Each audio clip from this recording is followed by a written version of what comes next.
Hi, good morning. I hope you are doing great. In the last class, we discussed about the adaptations, variations, and mutations. Today, we will discuss about the natural selection and then we will discuss about the different theories for the evolution and evidences for the evolution. In this video, I will be limiting my discussion to the topic natural selection. Now, first of all, you need to know what is natural selection and what are the factors which need to be present in your nature for the natural selection to take place. And then we will discuss some examples of the natural selection. Now, who gave the process of natural selection? It was Charles Darwin.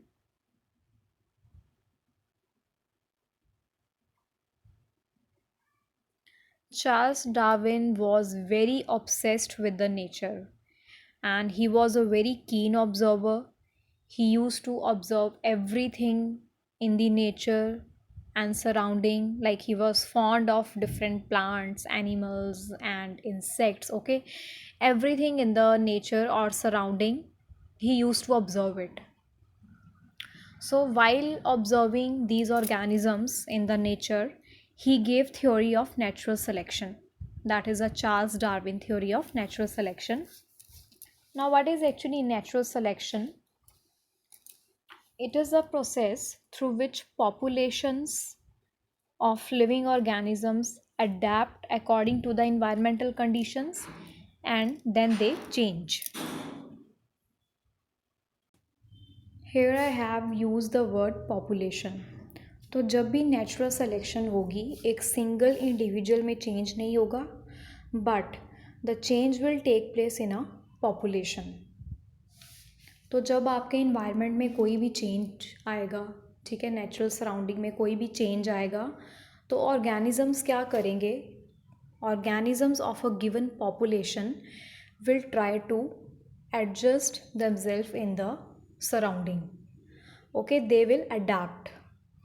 जैसे हम according to seasons अपने body को adapt करते हैं, ठीक है. Winters में जैसे हम हीटर्स पुट ऑन कर लेंगे, we will put on woollen clothes, ठीक है. तो जो भी हमारी इन्वायरमेंटल कंडीशंस हैं उसके अकॉर्डिंग हम अपनी बॉडी को अडेप्ट करते हैं. इन द सेम वे बाकी के जो ऑर्गेनिजम्स हैं वो भी अपनी बॉडी को अडेप्ट करेंगे. तो जब भी आपके सराउंडिंग में कोई भी चेंज आता है उसके अकॉर्डिंग जो भी ऑर्गेनिजम्स होंगे पॉपुलेशन के, they will try to adapt and ultimately a change will take place after some years. ठीक है, मैं ये नहीं बोल रही कि ओवरनाइट कोई चेंज हो जाएगा और एक न्यू स्पीशी बन जाएगी, बट व्हाट विल हैपन जब इन्वायरमेंट में कोई चेंज होगा और स्पीशी अपने आप को अडेप्ट करेगी, चेंज करेगी, तो वो चेंज धीरे धीरे ओवर ईयर्स बिल्डअप होता रहेगा, एक्यूमुलेट होता रहेगा, and after some years this change can lead to the formation of new species or new organisms. So this is a natural selection.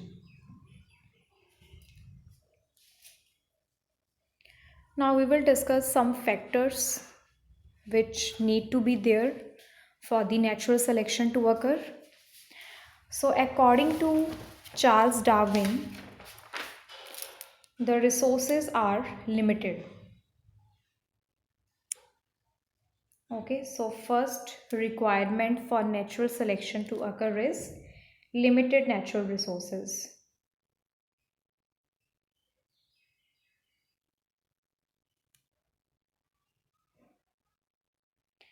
And the second one is overpopulation.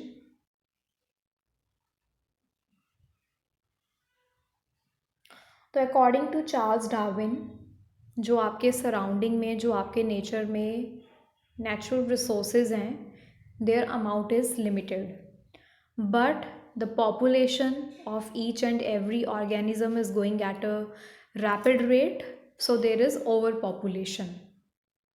अब resources भी limited है और population भी बहुत ज़्यादा है, so what will happen? There will be competition for resources. So third factor जो है that is competition. Obviously competition तो आएगा ही, क्योंकि रिसोर्सेज लिमिटेड हैं और पॉपुलेशन बहुत ज़्यादा है, so they will compete for the resources.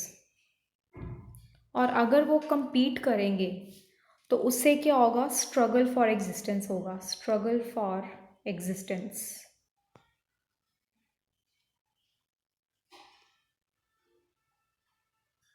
क्योंकि हर ऑर्गेनिज्म को अपने आप को बचाना है, हर ऑर्गेनिज्म जो है वो स्ट्रगल कर रहा है अपने आप को बचाने के लिए, सर्वाइव करने के लिए, क्योंकि रिसोर्सेज लिमिटेड है और कंपटीशन चल रहा है, तो ऑब्वियसली दे विल स्ट्रगल। अब उस स्ट्रगल में कौन जीतेगा, जो सबसे फिट होगा।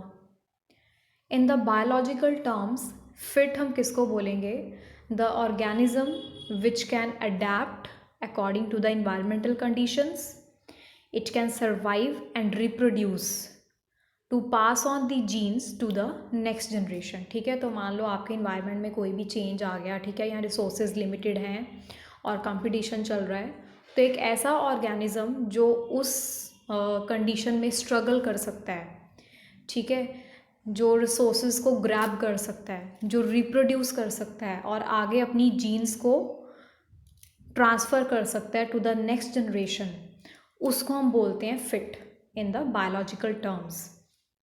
तो जब स्ट्रगल फॉर एग्जिस्टेंस चलेगा तो उस केस में क्या होगा, there will be survival of fittest.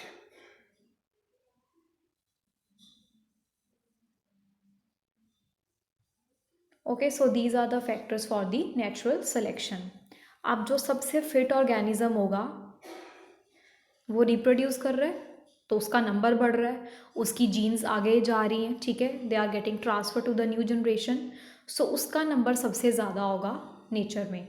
Whereas जो आपकी इन्फीरियर स्पीशीज़ हैं, मतलब वो species which are not fit, they will be eliminated from the nature, उनका नंबर काफ़ी रिड्यूस हो जाएगा, because they couldn't survive, they couldn't struggle for their existence because they were not fit. So their number will be reduced and they will not be able to pass their genes to the next generation, and eventually they will be getting disappear from the nature। धीरे धीरे वो ख़त्म ही हो जाएंगी species. But जो fit वाले थे वो सर्वाइव कर जाएंगे, रिप्रोड्यूस करेंगे, राइट, उनका नंबर बढ़ता जाएगा, जीन्स ट्रांसफ़र होती जाएंगी, so it means they are selected by nature.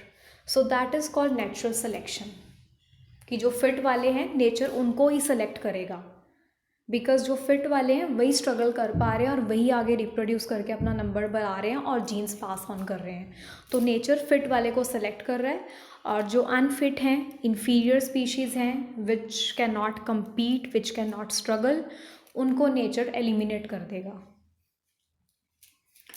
So this is how the natural selection will work. Now we will discuss some examples of the natural selection. First example that we are going to discuss is industrial melanism.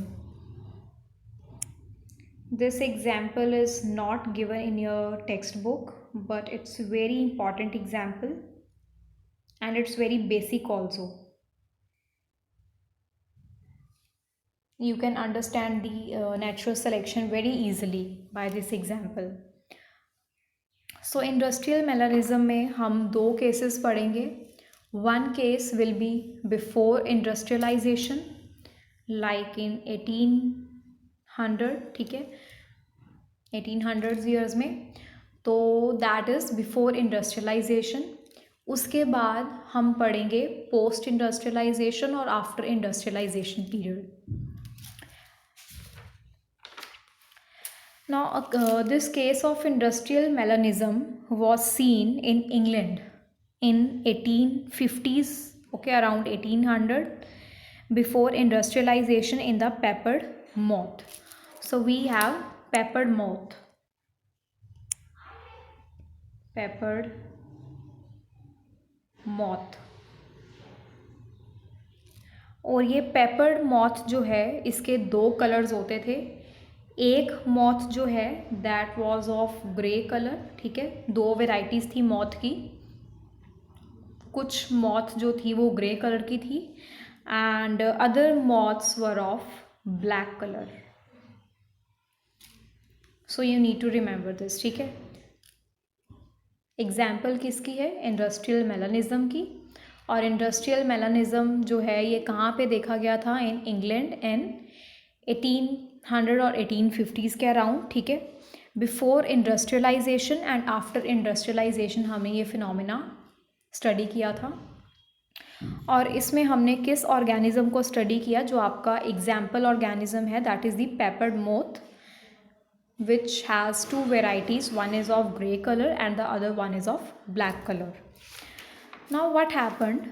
Before industrialization, only gray colored moths were present and dark forms जो हैं, जो black color की moths हैं, they were very rare. उनका number बहुत कम था. ये मैं बिफोर इंडस्ट्रियलाइजेशन की बात कर रही हूँ. ठीक है. तो ग्रे का नंबर ज़्यादा था और ब्लैक का नंबर जो है वो काफ़ी कम था. They were very rare. Now why this happened? The grey coloured moths were seen on the tree trunks covered with lichens. जो आपके ट्री ट्रंक्स थे before industrialisation period, they were covered with lichens. Lichens क्या होते हैं? Lichen is actually association of the algae and fungus. ठीक है. when algae and fungus live together, तो उस एसोसिएशन को, उस रिलेशनशिप को हम बोलते हैं लाइकन. एंड लाइकन्स जो हैं they are consider to be indicators of pollution. जहाँ पे पॉल्यूशन ज़्यादा होता है वहाँ पे आपको लाइकन्स नहीं मिलेंगे, और जहाँ पे पॉल्यूशन नहीं होगा lichens love to grow there. So before industrialisation there was no pollution. So lichens used to cover the bark of tree, and lichens जो हैं they are grey in color. तो what happened? जो grey color की moth थी that was able to hide itself and escape from the predators due to the grey colored background. So lichens ने tree bark को cover किया हुआ था, जिसकी वजह से आपकी जो bark है tree की that appeared grey in color. तो उसकी वजह से जो वहाँ पे ग्रे कलर की मॉथ थी that couldn't be caught by the predators. Okay. Predators उसको पकड़ ही नहीं पा रहे थे क्योंकि वो ग्रे कलर की थी और ग्रे कलर के बैकग्राउंड में वो अपने आप को ईजिली ब्लेंड कर लेती थी. So it was able to hide itself and escape from the predators. तो इसलिए इसका नंबर ज़्यादा था. वेयर एज जो ब्लैक कलर की मॉथ थी it was easily visible. So it was easily caught by the predators. तो इसका नंबर काफ़ी कम था. So this was before industrialisation. Now we will talk about the next phase that is after industrialisation. After industrialisation इसका reverse हो गया. Before क्या था? ग्रे का नंबर ज़्यादा था, ब्लैक का कम था. आफ्टर इंडस्ट्रियलाइजेशन क्या हुआ? ग्रे का नंबर रिड्यूस हो गया. Now why did it happen? Because after industrialization there were large number of coal power industries. So large amount of smoke and soot used to come out from the coal powered industries, and this soot and smoke started to cover bark of the tree and lichens gradually disappeared from there. तो जब lichens disappear हो गए तो जो tree bark थी that became dark black in colour due to the deposition of smoke from the industries. Now the background is black, tree bark is black, so the black moth will get advantage due to its color. It will be able to hide itself in the background and will easily escape the predators. Whereas जो grey वाला है अब वो easily visible होगा black के ऊपर, so it will be easily caught by the predators. तो after industrialization यही हुआ that birds or predators were able to spot the grey colored moth and feed upon them. So grey colored moths were eaten by birds and dark colored moths were protected because they were able to hide in the background and escape from the predators. Now, how natural selection is operating here? Before industrialisation क्या था कि जो grey colour की मौत थी उसको अपने colour की वजह से एडवांटेज मिल गया, so that got selected by nature. But after industrialisation क्या हुआ कि जो ब्लैक कलर की मौत थी उसको अपने ब्लैक कलर की वजह से एडवांटेज मिल गया and that could escape the predators, so that was selected by nature. तो ब्लैक कलर की मौत रिप्रोड्यूस करती गई, ठीक है, उसकी जीन्स आगे पास ऑन होती गई, so due to which the number of black moth increased drastically. So this is one of the example of natural selection. Second example of natural selection is of beetles. We have group of red beetles, ठीक है.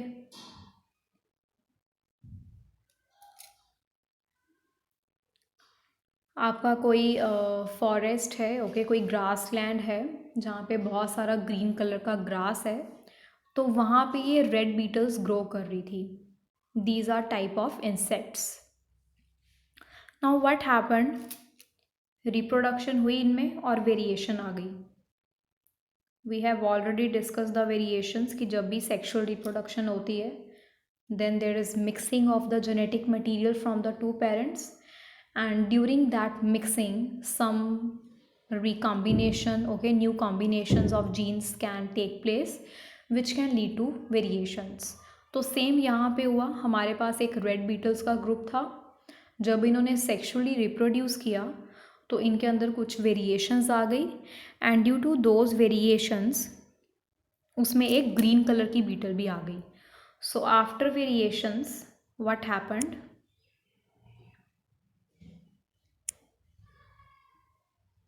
Variations are there. तो variations आने से क्या हुआ,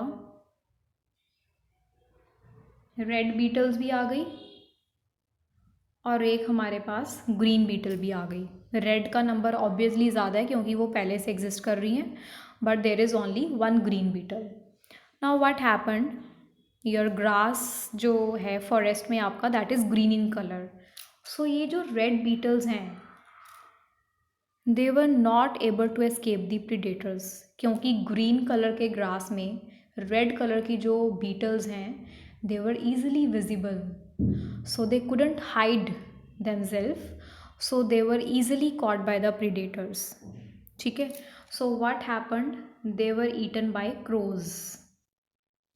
As a result red beetles का number जो था that reduced. But what happened, ये जो ग्रीन बीटल थी इसने रिप्रोड्यूस करना शुरू किया, धीरे धीरे इसका नंबर बढ़ता गया, but crows could not feed on these green beetles because they were able to hide themselves in the green grass.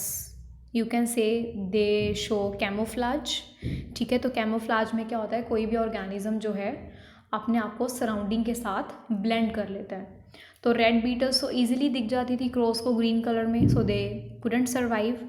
Whereas जो ग्रीन बीटल्स हैं उनका नंबर धीरे धीरे बढ़ता गया रिप्रोडक्शन से, और क्रोज भी उनको खा नहीं पा रहे थे because they could not spot the green beetles in the green grass. So धीरे धीरे क्या हुआ, जो नंबर ऑफ ग्रीन बीटल्स था वो बढ़ता गया. So here you can say that green colour of the beetles gave advantage to the beetles, okay, or you can say they were naturally selected by the nature as they were not visible in the green grass, so they got selected by the nature, okay, they got advantage due to their color. So this is how natural selection is operating here. Next example of the natural selection is DDT resistance.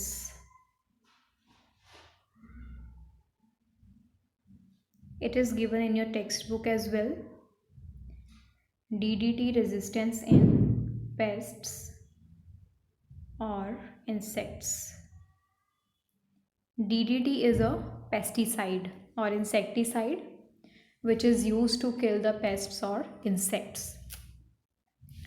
Now what happened, DDT हम कब use करते थे? जब हमारे agricultural fields में paste attack होता था, ठीक है, इंसेक्ट्स अटैक कर देते थे हमारी क्रॉप को, तो क्रॉप को इनसे बचाने के लिए we started spraying DDT in the agricultural fields.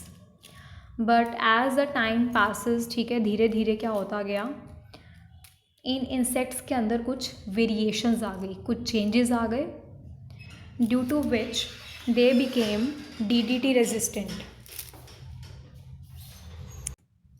Now as they become DDT resistant, इनके ऊपर DDT का इफ़ेक्ट होना ही ख़त्म हो गया। मतलब हम DDT तो स्प्रे कर रहे हैं बट इनके ऊपर DDT का कोई इफ़ेक्ट नहीं हो रहा because they have developed some variations in their body due to which they have become DDT resistance. So it is very beneficial for the insects, not for our crop fields, but इनके लिए ये बहुत beneficial है क्योंकि इनके ऊपर अब DDT का कोई इफ़ेक्ट नहीं हो रहा, so they will not die, okay, they will continue to survive, they will reproduce, they will pass on their genes to the next generation. तो धीरे धीरे क्या हुआ कि जो आने वाली जनरेशन थी इंसेक्ट्स और पेस्ट की, वो DDT रेजिस्टेंस हो गई।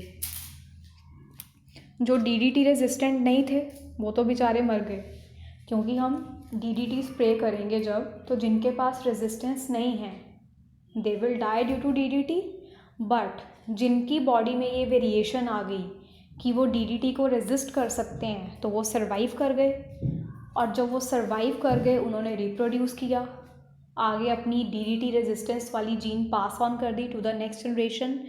सो धीरे धीरे ये चेंजेस एक्यूमुलेट होते गए and ultimately you got a population of the insects which is now resistant to the attack of DDT. In the same way, we have another example of antibiotic resistance.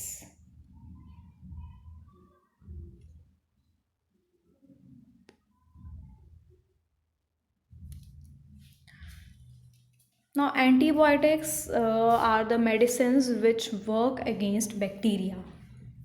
Okay, they will work only against bacteria, not viruses or fungus. Okay, तो जब भी हमें कोई infection होती है, like we have a sore throat, we have upset stomach, ठीक है, तो we go to doctor and doctor will prescribe us some antibiotics, right? So these antibiotics will attack the bacteria. Now how these antibiotics work? They will basically disrupt or break down the cell wall of bacteria. As a result, bacteria will die. अब हुआ क्या यहाँ पे, bacterial population जो है that develop antibiotic resistance in the body. जैसे मान लो किसी ऑर्गेनिज्म को, किसी ह्यूमन को कोई इन्फेक्शन हुई, लेट्स से उसको ई कोलाई ने इन्फेक्ट कर दिया। अब डॉक्टर क्या करेगा, एंटीबायोटिक्स देगा, तो बैक्टीरिया क्या होगा, bacteria will die of antibiotics, right? But there will be some bacteria जो कि अपनी बॉडी में कुछ चेंजेस ले आएगा, उसमें कुछ वेरिएशंस आ जाएंगी और उसमें एंटीबायोटिक रेजिस्टेंस डेवलप हो जाएगी। तो उस बैक्टीरिया पे एंटीबायोटिक का कोई भी एक्शन नहीं होगा। The bacteria will escape the effect of antibiotic, और we can say it has developed the resistance against antibiotic. So that bacteria will not die due to antibiotic. But it should not happen. It is a major cause of concern for most of the scientists in the world today. क्योंकि अगर antibiotics का effect होना बंद हो गया bacteria पे, तो it would be very difficult to control the infections.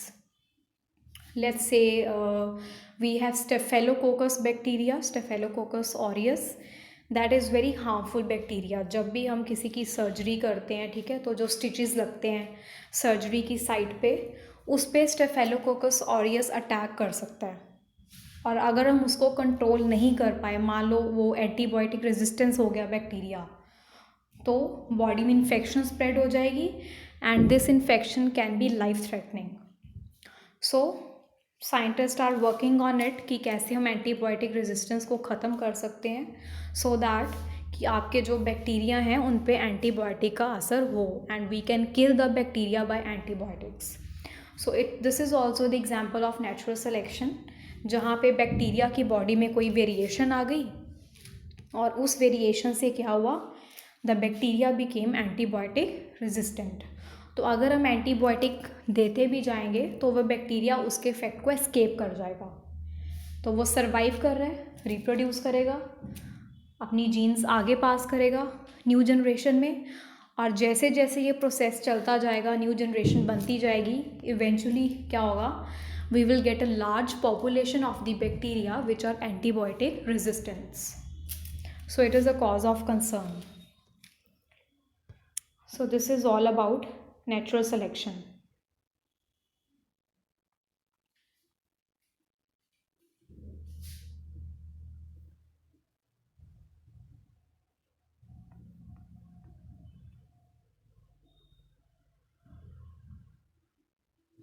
So here you have some questions.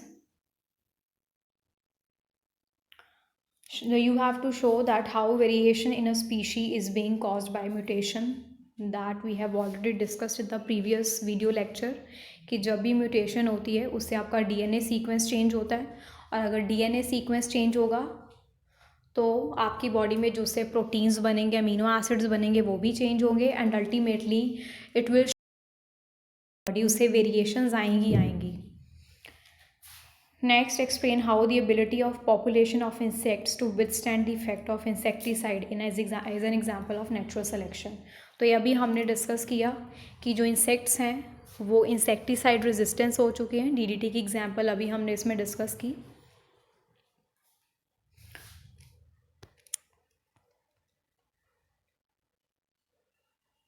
Okay, so this is a summary of adaptations, variations, mutations and natural selection.